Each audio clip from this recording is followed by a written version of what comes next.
Hello everyone. Welcome to civil engineering skill. चलिए तो अब हम देखते हैं मूव कमांड का यूज किस प्रकार हम कर सकते हैं। मान लीजिए मुझे इस रेक्टेंगल को मूव करवाना है, तो आप उस रेक्टेंगल को सिलेक्ट कीजिए। अब मूव कमांड को एक्टिवेट करने के लिए या तो आप टूल बार में से सिलेक्ट कर सकते हैं या फिर अपने कीबोर्ड से टाइप कीजिए एम। अभी आप देख सकते हैं कि मूव कमांड एक्टिवेटेड है। अब इस रेक्टेंगल को मूव करने के लिए आप उसका बेस पॉइंट सिलेक्ट कीजिए जहां से आप उसको मूव करना चाहते हैं and just drag your mouse. फिर आप दूसरा पॉइंट सिलेक्ट कीजिए जहां पे आप उसे रखना चाहते हैं। मान लीजिए आप उसे किसी रेफरेंस एक्सिस के माध्यम से मूव करवाना चाहते हैं, तो आप शॉर्टकट की यूज कर सकते हैं, जैसे कि उसे अपवर्ड मूव करवाने के लिए अप एरो की। अब आप उसको वर्टिकल डायरेक्शन में कहीं पे भी मूव करवा सकते हैं, ऊपर या नीचे। सो जितना भी आपको मूव करवाना है जस्ट टाइप कीजिए। मान लीजिए मुझे 10 फीट मूव करवाना है, सो टाइप कीजिए 10 फीट एंड हिट एंटर। सो अभी वो अपनी ओरिजिनल पोजीशन से 10 फीट ऊपर है। इसी तरह से आप रेड एक्सिस में मूव करवाने के लिए प्रेस कीजिए राइट एरो की। अब आप उसको मूव करवा सकते हैं। मान लीजिए मुझे 5 फीट मूव करवाना है, तो आप टाइप कर सकते हैं 5 फीट। इसी तरह से ग्रीन एक्सिस के लिए आप लेफ्ट एरो की यूज कर सकते हैं। तो इस तरह से हम मूव कमांड का इस्तेमाल कर सकते हैं। चलिए अब हम जानते हैं अगर हमें इसकी दूसरी कॉपी बनानी है तो हम कैसे बना सकते हैं। कॉपी बनाने के लिए भी हम मूव कमांड का ही इस्तेमाल करेंगे। पहले आप उसको सिलेक्ट कर लीजिए, फर्स्ट पॉइंट सिलेक्ट कीजिए। अब आप अपने माउस को ड्रैग कीजिए एंड हिट कंट्रोल बटन। सो अभी आप देख सकते हैं कि एक कॉपी बन गई उसकी। तो अभी पहले पॉइंट से मान लीजिए मुझे इस कॉपी को 15 फीट दूर रखना है, सो टाइप कीजिए 15 फीट एंड हिट एंटर। तो ये हमारी कॉपी बन गई। अगर इसी रेक्टेंगल की हमें 5 कॉपी बनानी है, जस्ट आप टाइप कर सकते हैं मल्टीप्लाई 5 एंड हिट एंटर। सो आप देख सकते हैं कि 5 कॉपी बन के तैयार हो गई और एक दूसरे के बीच में जो डिस्टेंस है वो भी आपका सेम रहेगा। अब इसी तरह से मान लीजिए कि मुझे ऐसी 5 लाइनें बनानी है, तो पहले आप इन पांचों को सिलेक्ट कीजिए, फिर से मूव कमांड एक्टिवेट कीजिए, पहला पॉइंट सिलेक्ट कीजिए, कंट्रोल बटन दबाइए। अब मान लीजिए रेड एक्सिस में मुझे 15 फीट की दूरी पे चाहिए, तो आप 15 फीट लिख के एंटर कर सकते हैं एंड मल्टीप्लाइड बाय 5। तो आप देख सकते हैं कि आपका रेक्टेंगल का एरे बन चुका है। अभी मान लीजिए कि आपको पहला पॉइंट और दूसरा पॉइंट पता है पर एक दूसरे के बीच में डिस्टेंस नहीं पता है, तब आप एरे कैसे बना सकते हैं वो हम देखते हैं। पांचों को आप सिलेक्ट कीजिए, मूव कमांड एक्टिवेट करके पहला पॉइंट सिलेक्ट कीजिए, कंट्रोल बटन दबाइए और जो आपका लास्ट पॉइंट है उसका डिस्टेंस टाइप कीजिए। मान लीजिए मेरा जो लास्ट पॉइंट है उसका डिस्टेंस है 90 फीट।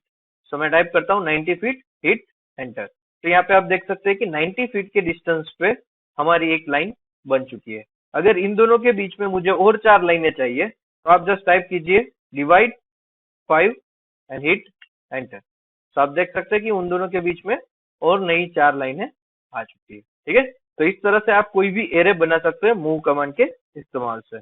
चलिए अब बढ़ते हैं हमारे नेक्स्ट कमांड की ओर, पुश पुल कमांड। मान लीजिए इस रेक्टेंगल को मुझे 2D में से 3D में कन्वर्ट करना है।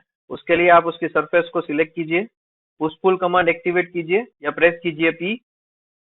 अब आप देख सकते हैं कि वो 2D जो है वो 3D में कन्वर्ट हो चुका है। तो इसी तरह से आप उसे कोई भी साइड से बड़ा या छोटा कर सकते हैं। अगर मान लीजिए ऊपर से मुझे छोटा करना है तो आप छोटा भी कर सकते हैं। अभी इसी तरह से अगर मैं दूसरा रेक्टेंगल बनाता हूँ, अगर उसकी हाइट भी मुझे सेम रखनी है, तो आप क्या कर सकते हैं कि पहला जो बॉक्स हमने बनाया है उसी का आप रेफरेंस ले सकते हैं। जस्ट उसकी सरफेस पे जाके क्लिक कीजिए और दोनों की हाइट सेम रहेगी। अगर मान लीजिए कि साइड व्यू से भी आपको उसे सेम साइज का करना है तो भी आप कर सकते हैं। ठीक है, तो इस तरह से आप पुश पुल कमांड का इस्तेमाल कर सकते हैं। चलिए आगे देखते हैं कि अगर हमें इसे रोटेट करना है तो हम इसे रोटेट कैसे कर सकते हैं। तो सबसे पहले रोटेट करने के लिए उसे सिलेक्ट कीजिए। तो ट्रिपल क्लिक से आप उसे सिलेक्ट कर सकते हो, फिर रोटेट कमांड एक्टिवेट कीजिए। अभी आपको उसे कौन सी रेफरेंस एक्सिस पे रोटेट करवाना है वो आप सिलेक्ट कर सकते हो, जैसे कि यहाँ पे ग्रीन, रेड, ब्लू। मान लीजिए हमें ब्लू एक्सिस के रेफरेंस से उसे रोटेट करवाना है, तो आप पहला पॉइंट सिलेक्ट कीजिए, अभी रोटेशन लाइन सिलेक्ट कीजिए। ये हमारा दूसरा पॉइंट हो गया। अब आप उसे जितने चाहे उतने एंगल पे रोटेट करवा सकते हैं। मान लीजिए मुझे उसे 90 डिग्री पे रोटेट करवाना है, तो जस्ट टाइप कीजिए 90 एंड हिट एंटर। सो अभी ये 90 डिग्री पे रोटेट हो गया। इसी तरह से मान लीजिए कि इस बॉक्स को हमें रेड एक्सिस पे रोटेट करवाना है, तो आप रेड एक्सिस का पॉइंट सिलेक्ट कीजिए, अब रोटेशन एक्सिस सिलेक्ट कीजिए एंड यहाँ पे आप उसे रोटेट करवा सकते हो। ठीक है, तो इस तरह से आप रोटेशन टूल का इस्तेमाल कर सकते हैं। अब मान लीजिए कि आपको सर्कुलर एरे बनाना है, तो उसके लिए भी आप रोटेशन टूल का इस्तेमाल कर सकते हैं। तो सबसे पहले आप इस बॉक्स को सिलेक्ट कीजिए, उसके बाद रोटेशन कमांड एक्टिवेट कीजिए। मान लीजिए मुझे जो सर्कुलर एरे बनाना है उसका सेंटर यहाँ पे है, तो सेंटर पॉइंट सिलेक्ट कीजिए। आप फर्स्ट पॉइंट सिलेक्ट कीजिए।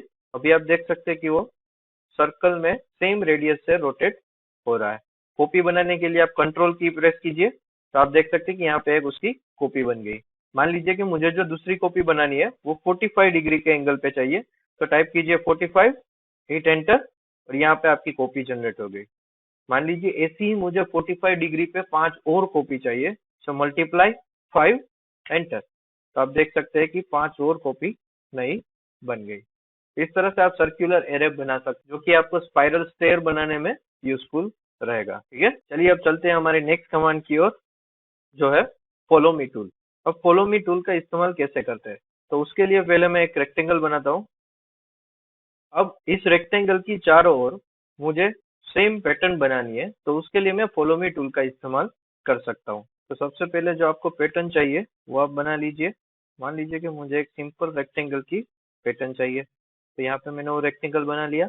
अब उस रेक्टेंगल को आप मूव कमांड के इस्तेमाल से कोई भी एक एज के ऊपर रख दीजिए।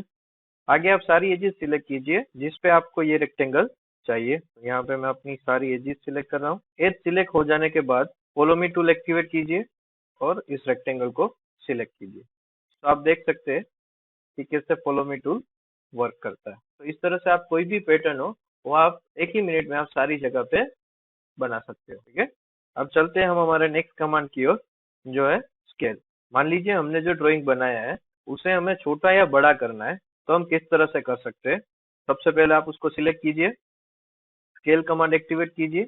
अब आप देखेंगे यहाँ पे आपको yellow lines and green boxes दिखेंगे। दैट मीन्स कि आपका स्केल कमांड एक्टिवेटेड है। अभी इस बॉक्स को अगर आप वर्टिकल डायरेक्शन में छोटा या बड़ा करना चाहते हैं तो आप इस तरह से कर सकते हैं। इन दोनों को सिलेक्ट कीजिए और आपको जितना छोटा या बड़ा करना है इतना आप कर सकते हैं।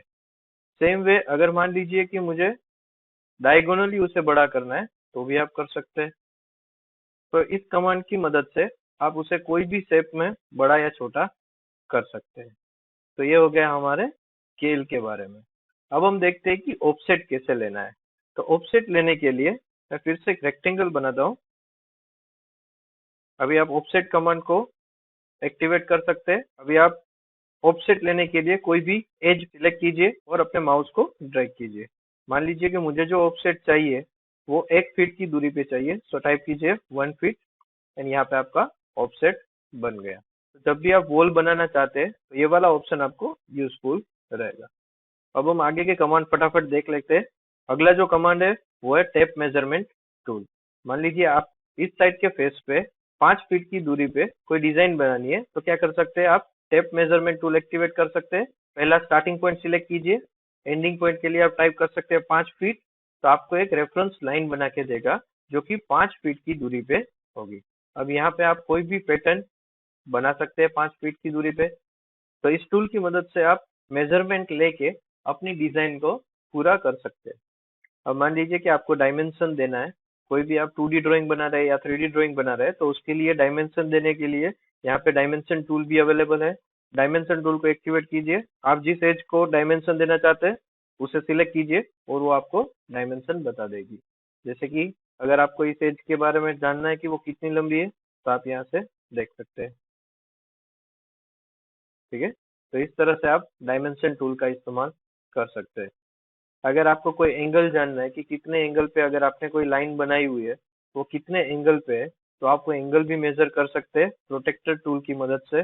सो आप यहाँ पे जाके फर्स्ट एंड सेकेंड पॉइंट, सो आपको वो एंगल बताएगा कि वो एंगल कितना है। अभी जो एंगल है वो 40.1 है। ठीक है, तो इस तरह से आप प्रोटेक्टर टूल का भी इस्तेमाल कर सकते हैं।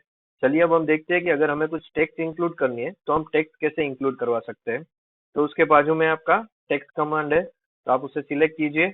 आपको जिस किसी फेस के बारे में कुछ लिखना है तो आप वहाँ पे क्लिक कर सकते हैं और आप यहाँ पे देख सकते हैं कि वो अभी आपको एरिया दिखा रहा है कि उसका एरिया कितना है, 82.88 फीट स्क्वायर। अगर आपको इस टेक्स्ट को एडिट भी करना है तो आप अंदर जाके आप एडिट भी कर सकते हैं और मैन्युअली आपको जो भी टाइप करना है वो आप टाइप कर सकते हैं। अब अगर आपको कोई 3D टेक्स्ट इंक्लूड करना है तो उसके नीचे कमांड है 3D टेक्स्ट, आप उसे एक्टिवेट कीजिए। आपका जो भी लिखना है वो टाइप कीजिए, जैसे कि स्केचअप, और उसे प्लेस कर दीजिए। आपको कहाँ पे रखना है उसे प्लेस कर दीजिए। अगर आपको उसका कलर भी चेंज करना है तो कलर चेंज करने के लिए आप यहाँ से पेंट बकेट एक्टिवेट करवा सकते हैं। यहाँ से आप कोई भी कलर सिलेक्ट कर सकते हैं एंड आप उसको कलर कर सकते हैं। ठीक है। अब मान लीजिए कि यहाँ पे जो हमारा रेक्टेंगल बना है, इस रेक्टेंगल में भी मुझे सेम कलर चाहिए और आपको याद नहीं है कि आपने कौन सा कलर सिलेक्ट किया हुआ था, तो आप वो कैसे कलर कर सकते हैं। आप यहाँ पे जाके सिंपल पेंट का इस्तेमाल कर सकते हैं। आप सिंपल पेंट को सिलेक्ट कीजिए, आपका जो भी कलर है उसे आप सिलेक्ट कीजिए, तो अब आप देखेंगे तो आपको वापस वही कलर मटेरियल में दिखाएगा। अब आप उसमें वही कलर लगा सकते हैं। ठीक है। तो इस तरह से हम पेंट बकेट और सिंपल पेंट का इस्तेमाल कर सकते हैं। अगर मान लीजिए कि अभी जो ये सारी रेफरेंस एक्सिस हमने ड्रॉ की थी, अगर वो मुझे नहीं चाहिए तो आप इरेजर टूल का भी इस्तेमाल कर सकते हो और आप उसे इरेज कर सकते हो। अगर ये वाली बीच वाली लाइन भी अगर मुझे नहीं चाहिए तो भी आप उसे इरेज कर सकते हो। ओके। तो ये हो गया हमारे सारे बेसिक कमांड के बारे में। अब आप इस सारे कमांड की मदद से अपना ड्राइंग स्टार्ट कर सकते हैं और आप जो भी बनाना चाहे वो स्केचअप में बना सकते हैं। अगर आपको दी गई जानकारी अच्छी लगी हो तो मेरे वीडियो को लाइक कीजिए और सब्सक्राइब कीजिए मेरी YouTube channel civil engineering skills पे।